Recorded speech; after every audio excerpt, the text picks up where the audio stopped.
Hello folks, BrewTown here, Arne bringing you a deck tech for some funky casual budget standard deck.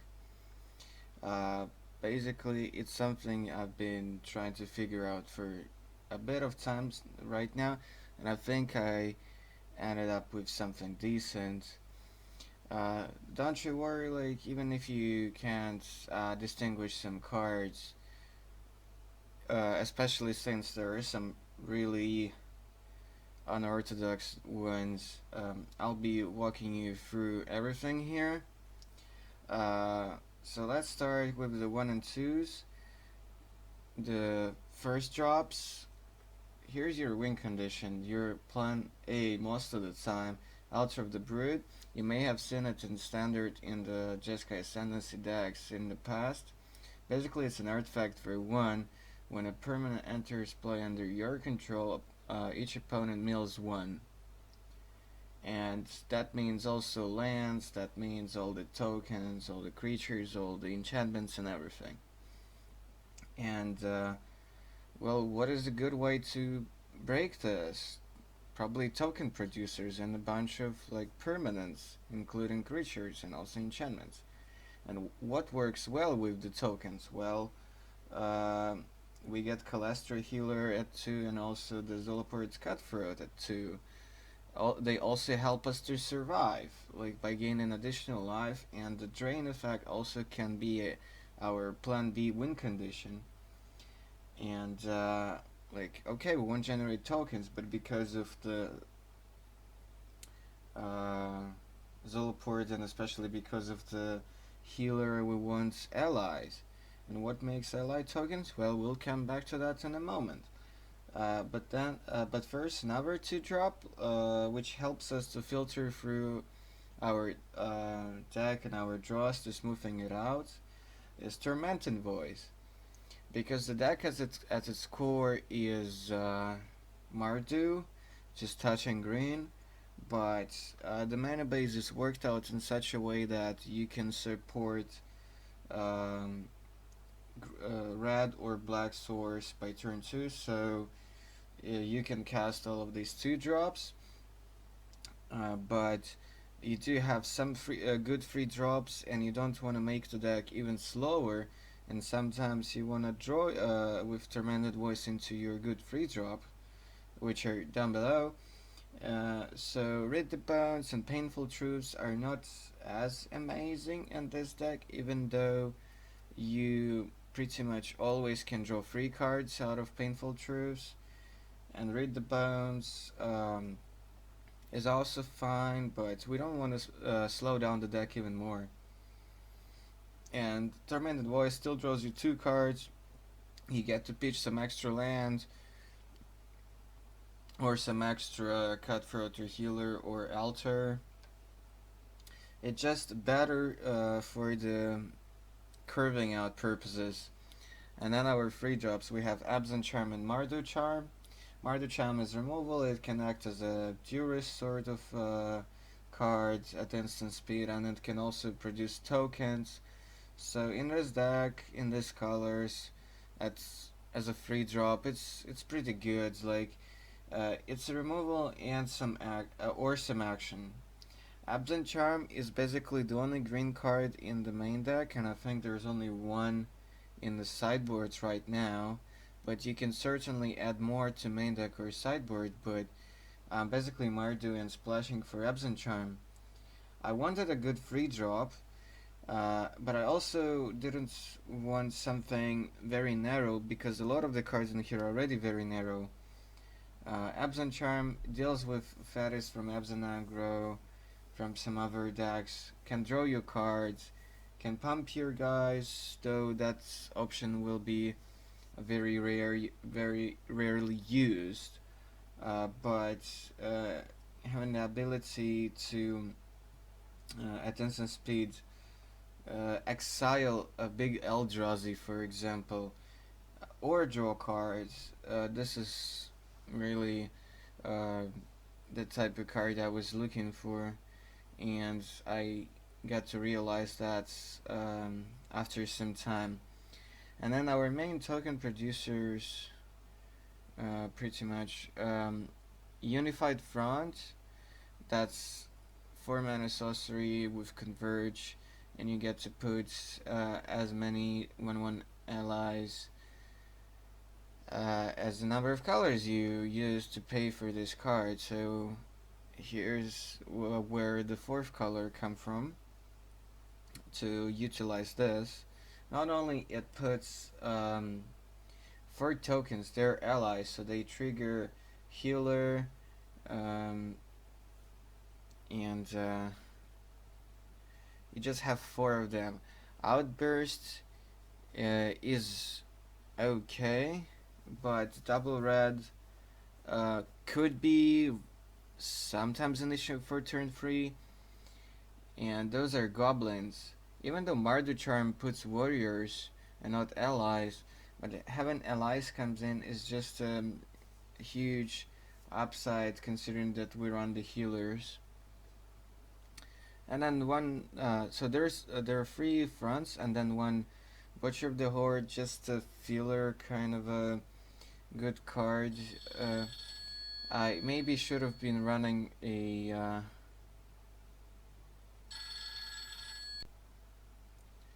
alright, so I might be running 4 fronts or 4th Retreat to Emeria, which is the card above. All I can say about the retreat is just amazing.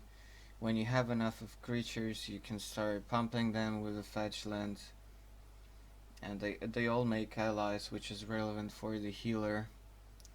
Butcher is just some mid-rangey fine card which can help Zulaport to trigger, can help you stabilize the board, gain some extra life. Just all around, just solid mid-rangey card. The numbers in this deck are not 100% settled, though right now I feel more or less comfortable with where I ended up at. Bear in mind that this is a deck that can be sometimes competitive in the right field, but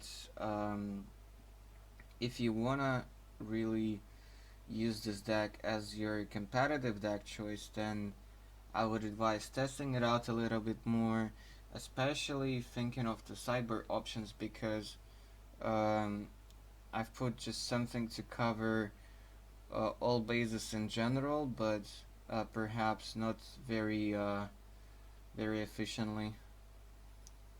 So think of that. So Retreat of Miri is really bunkers in this deck that we covered. It's the 4 mana enchantment for landfall. You get a 1/1 or ally token, or you pump your all your guys for 1 turn. +1/+1. Then we have 3 5s, 2 planar outburst, because you don't want your tokens to die, and you need some ways to stabilize the board, and you can always just produce more tokens. Especially with retreat, it just takes a couple of fetch lands to make a threatening board.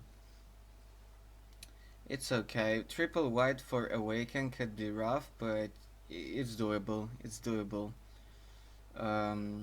March from the Tomb is a great card, but I don't want more than 1 copy of it. It's a 5 mana black-white sorcery that basically brings back a bunch of allies from your graveyard into play with total mana cost of 8. So you can bring like a healer and one of the 6 drops you can see here. Actually kinda weird it out.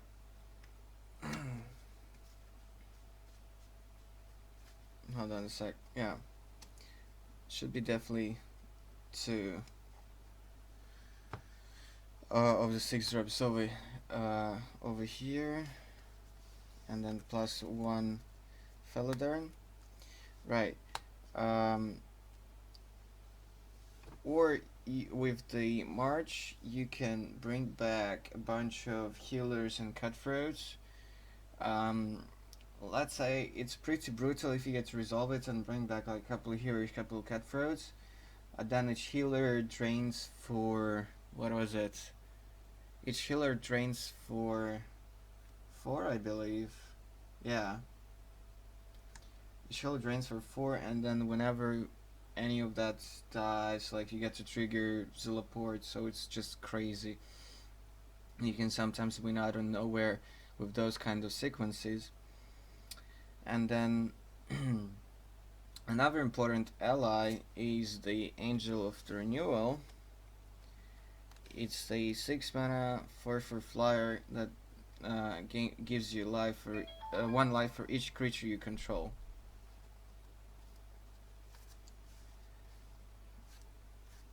It's an ally, it triggers a lot of fangs, and the life gain helps to stabilize, and it's also solid body. Then you have Felidar Sovereign, 6 mana 4/6, flying, not flying, Vigilance, lifelink. If you have a buttload of life, like 40 plus, you get to win the game, and this triggers at upkeep. This thing sometimes won't survive until your upkeep, but well, fine. If it does, it's a big lifelink body to stabilize the board, and the second ability, the upkeep trigger, is just a cream on top, so you can sometimes even win this way, or you can win for this way. It's the Divine Bloodlord, that's the 7 mana 4/5 flyer, which is a very casual card. You can consider as a pile rare or just commander material, but in this deck it actually works. What it says is that whenever you gain life, they lose that much life. And with the angels, with healers, with cutthroats, with butcher, with this land over here, because we're moving into Lance territory now. Blighted Step. You get to gain a bunch of life, and just sometimes it could be enough. I caught it at one point, but then realized it's like, yes, okay, it's a 7 drop, but it's a 4/5 flying body. If they kill it, then fine. If they don't, it can do a lot of work.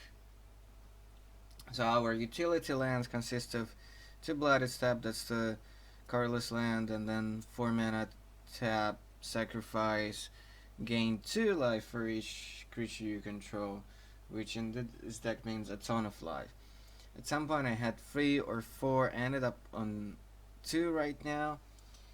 If you are having like a different configuration, something that can support more colorless lands, then sure, you can play more main deck. It's definitely fine to add 1 more into your sideboard for certain matchups. But I didn't want to cut all of this following lands. That's the Spawning Bat, that's the another colorless land, 6 mana tap, sacrifice, get free 1/1 science. It's basically a way to abuse retreat sometimes, abuse cutthroats, have some chump blocks, activate the other utility land to gain life, or the angel, stuff like this. Just some pressure, because sometimes you can really imitate a control deck. And then a land which definitely should be in the deck, at least as a one-off, Mortuary Mire. It's a black utility land, comes into play tapped, but when it comes in, you get to put a creature from your grave on top of your deck. So you're putting back one of these 4 most of the time, or the Butcher. Rarely you would put Healer or Cutthroat on top of your deck. Probably if you have some Unified Front or Retreats in play. Then you play 2 of the black-red duels, 2 red-green duels, and 1 green-white. And I think it should be actually 1 more green-white land, in my opinion. Not entirely sure, but it feels like it. And then you have 4 Myers, 3 Heaves, and 4 foothills. So you have 11 fetch lands, which can help you dramatically with your retreats and stabilize your mana and get you all the colors. Basically, the main point to play a bunch of fetch lands is for the retreat. And then you have one mountain, a forest, 3 plains, and 2 swamps. This is the mana base configuration I ended up for now. So there you have it. So here is the main deck, and in a moment we'll have a look at the sideboard and also different funky options for this deck. But before I let you guys look at the sideboard, I wanna repeat the main deck part for a little bit because I forgot in the process of making this video, forgot to make some notifications. I just don't want anybody to have any illusions and misconceptions about the deck. The main problematic cards are Planeswalkers, of course, mainly like well, not even Gideon. I would say stuff like Jace, primarily, maybe Obnixilis, though that one is probably less scary, although it nets them a card every turn, often enough, and Jace is just gives them also like too much card advantage. This deck doesn't really care about Gideon that much. You have ways to kind of hold on for quite some time, and then in addition to Planeswalkers, you also hate big Eldrazi. That's why the sideboard is actually tuned a bit to combat that, and also you have some discard spells to combat Planeswalkers. Even though you have access to red, for example, and white, but dealing with those things is kinda annoying. I don't want to play stuff like Arc Lightning in the sideboard because, well, you don't really need it. You have ways to stop early aggression, this kind of token strategies from other decks like a Tarkarad. If there would be stuff like Lightning Strike still in standard, I probably would play it in the sideboard just to be able to deal with those type of things like Planeswalkers, because they're kinda annoying, because sometimes they can just keep on killing the tokens or make them irrelevant or make a bunch of blockers to defend their Planeswalkers. And for big fatties, big Eldrazi monsters, like you need to have a lot of exile effects or just a lot of removal. We do have 4 Absent Charm that helps. 2 Mardu Charms also help a little bit in that regard, though not so much about big meat, but still helps against Abzan or Jeskai and sometimes even dragons. But in the sideboard we need more help for those things. I don't have illusions about the competitiveness of this deck, but I feel like it has a chance to be actually fairly decent. It has a lot of lines of play, and it has a lot of capacity to grind out games. This list as build is not really ideal. Just to remind you, like there are actually 2 angels. Don't mind me pointing at cards right now. Just didn't want to lay it all out. So once again, sorry for that.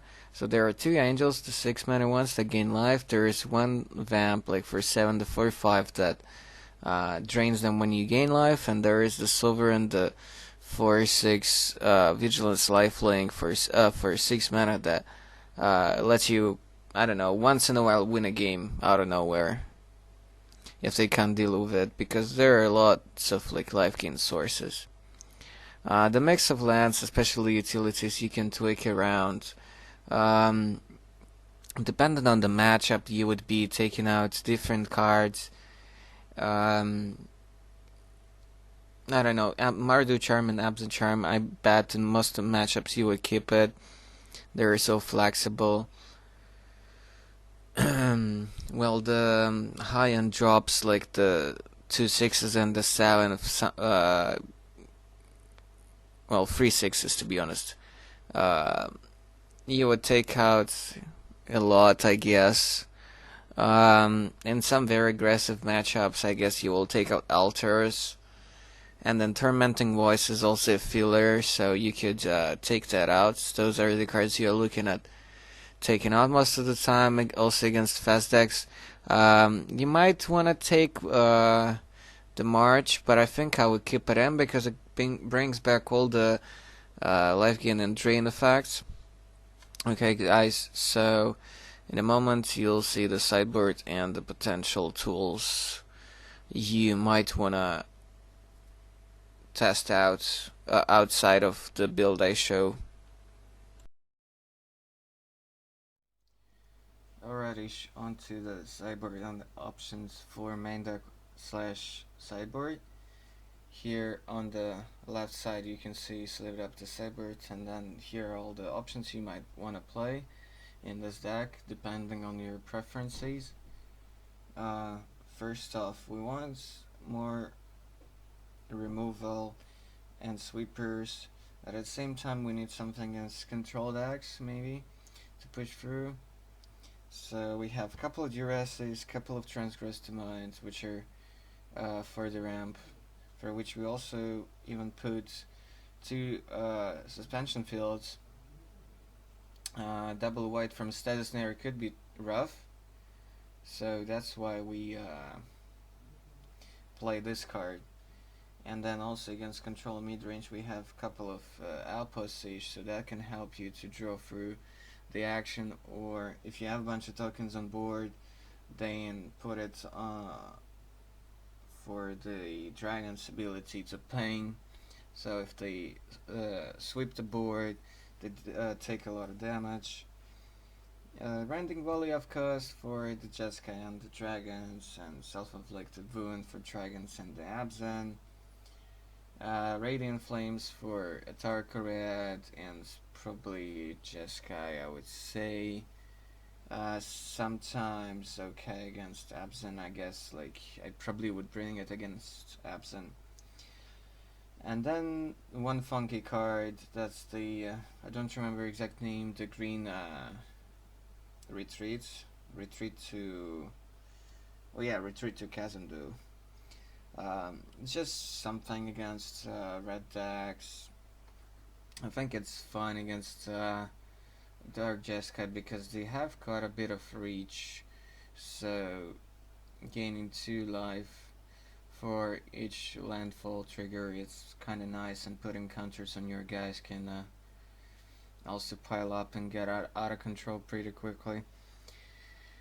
Right, and then options. So if you want more removal, you can play something like Rose, Ultimate Prize, Bone Splitter, because you have a lot of token makers against stuff like Atark Red. If it's actually gonna be on the map again, or at your store, you can play Minister of Pain. Then for extra draws abilities you can play Vampire Ride, that's the one Aristocrats decks played. 1 mana enchantment, 1 mana sacrifice a creature, gain 1, draw a card.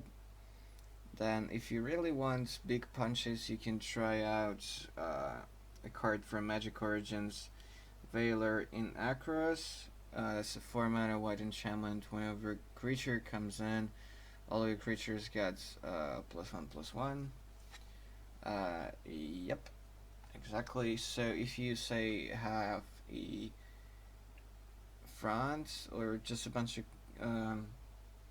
creatures from the white retreat, and then you have this in play, and then you play Unified Front, your creatures get +4/+4 until end of turn, which is a big punch, but I cut it because I thought it was too cute of a card. If you want extra disruption, you can play Despise, of course. If you feel like you're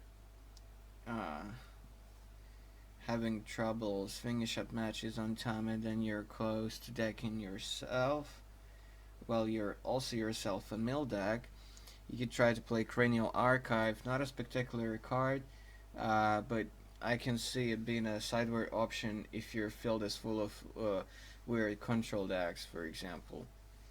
Thank goodness, like the Desert Jacks, Ulamox, specifically, those creatures don't shuffle back in when they are milled.